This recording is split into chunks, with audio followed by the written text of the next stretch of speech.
Peace, peace, peace. Welcome back to my YouTube channel. For those of you who don't know, it's your boy Vic Slang Hook.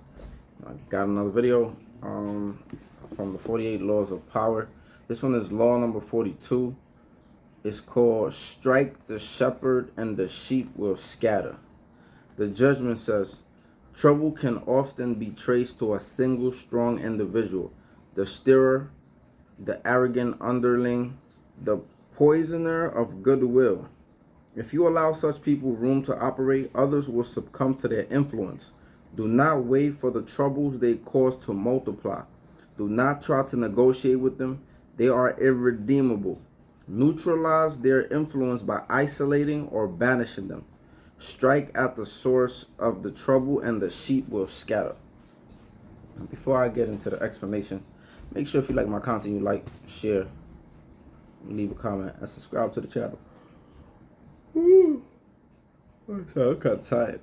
So I'm gonna give you an example from the book, and I'm gonna give you a personal example, right? So the example in the book that they use, it was about in the city of Athens, right? In the city of Athens, at some point in time, Athens is like a small city, right?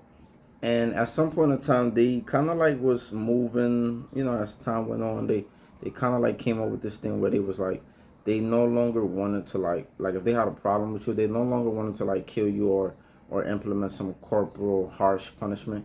So they came up with this concept of, if people felt like you was annoying or they wanted to get rid of you because they felt like you was causing dissension, because they wanted to keep the community tight knit and peace going around, and if they felt like you was trying to cause issues or problems to that peace or disrupt it, they came up with this thing where, like, if you got 6,000 votes against you, then they will banish you. So they did this. I don't know if they did this annually. I can't really remember. But that's what they used to do. They used to banish people. So if you got if people was like, we kind of like tired of this dude, like they would do the ceremony or whatever, and then if you got 6,000 votes, they'll banish you out the city for like 10 years, right? So the point of this is because they had a heightened sense of sensing when like people were kind of like, they had like hidden agendas, or they was trying to become tyrants and take over like the city or take over government or the politics, kind of like you got those power hungry people who they always got something up their sleeve, right? Or they're always trying to cause dissension or divide the people into factions. So that's kind of like the people that they kind of like did this to. But the whole point of this is that they came up with a way to kind of like not be so harsh by killing them. Because, even when you kill people, sometimes, sometimes people come, they would ban against you. They'd be like, oh, that was harsh, she didn't deserve that, etc., etc. So what they came up with was a pretty decent way to kind of like get rid of people who start problems, right? They wasn't going to kill you, but they'll banish you. So kind of like the people don't really feel too bad because there wasn't no crazy punishment. But anyway, in person, it's almost like to when I was in the gang, right? When I was in the streets, and these dudes wanted to, it was people that was trying to like basically take over the set, right? So one person, the biggest problem in the world today is envy. People envy people who have certain things, riches, who have positions of power. They just envy people, right? They want what you have. And when I was gangbanging, you had these individuals who was trying to stir up the troops to kind of like take over the set, right? To take over the power. So that's kind of like similar to what they're saying, right? Trouble can often be traced to a single strong individual, right? The poisoner of goodwill. And you can't allow these people such room to operate. So what happened was you had these dudes, or one specific dude, or two or three, that, they was like stirring up people, right? Like they'll go around saying things about like the big homie, oh, he don't really be around, he don't really be in the hood, he ain't really out here. Like, we the ones that's out here. We the ones that's doing certain things. Y'all see us before y'all see him. And, I never met the dude who was running my set, right? So, but this is the seeds that these dudes used to plant. They used to kind of like tell the younger dudes or the people that didn't know this dude, like, he don't be out here he don't be out here with us. You don't see him. You know. So in the minds of the younger people, it's like word, word. It's almost like, yeah, like fuck with me, like follow me, like, you know. So they was creating dissension amongst the ranks. That's really what these dudes was doing. And the more time you allow them to operate, the more time they get to bring people into their fold and solidify their position in the opposition. So, and you see these individuals in so many different things. You don't even have to be in a gang. Like it could be at work, right, where people trying to turn people against you, or the boss or whoever.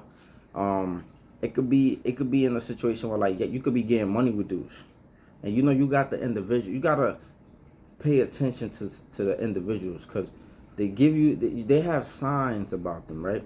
For example, you got individuals who always complaining about something, right? Like you might have looked out for them and did good things for them, but they always be like, you could have did more. You could have, you know, you got to watch those individuals. Also the individuals who pocket watch, right? Like it's like they eating, you eating, but they constantly watching your pocket. Like, yo, how much money you spent on that? Or how much money you made? Or how much money you did this? Or how much that? Like, you got individuals that pocket watch. You got to pay attention to them. You also got individuals who always want to be in the business. Like what you really doing? Like, how you getting money? Like, what's up? Like, plug me in. Like, you know, like just weird individuals who always want to know what you're doing. Like, what you got going on. But you just got to watch the individuals, man. Because a lot of these dudes, they have hidden motives, right? Or dudes that be like, yo, introduce me to the connect, like, you know what I'm saying? And then they'll try to like put dirt to try to like turn the connect against you. Like, people be doing a lot of weird shit, man. So you just got to be mindful of these individuals, and basically, like the thing said, you can't allow them room to operate. It's also like the snitches, right? This is probably the last point I'm gonna make. Like, there's a reason why snitches used to get banished or they used to get killed, right? Because when you don't, it's almost like when you don't do that, right? When you don't curb this thing that's happening, then it leaves other people with reasons to tell, right? When, like, they'll be like, oh, what's the name told, and nothing happened to him. But when you banish these people, or when you treat them a certain way, or when you kill them, not saying go kill nobody, right? But you know, this is the things that used to happen. When you do that, it kind of like curbs, it kind of like stops the influence, because that shit spreads like a cancer. And another thing, it says, when the tree falls, the monkey scatter. So the whole concept of the shepherd, right? When you kill the shepherd is basically somebody who watches over the sheep, right? So if you're trying to steal sheeps, you don't prey on the sheep. You get rid of the shepherd. You banish the shepherd. You kill the shepherd, and now you can pick off the sheeps, right, one by one. The reversal of this law is any harm you do to a man should be done in such a way that you don't fear his revenge. So if you're gonna isolate somebody or do certain things to them, or take them away from the power, you gotta make sure that you are superior to them, and that they don't have no means to getting back at you. Because once you banish somebody, you kind of like stir up negative waters, and that shit could backfire. Because if the person has access to resources and power, then that shit could backfire, and now you got a problem in your hands. But let me know what your thoughts are. Like, comment, subscribe, share. Till next time. Peace.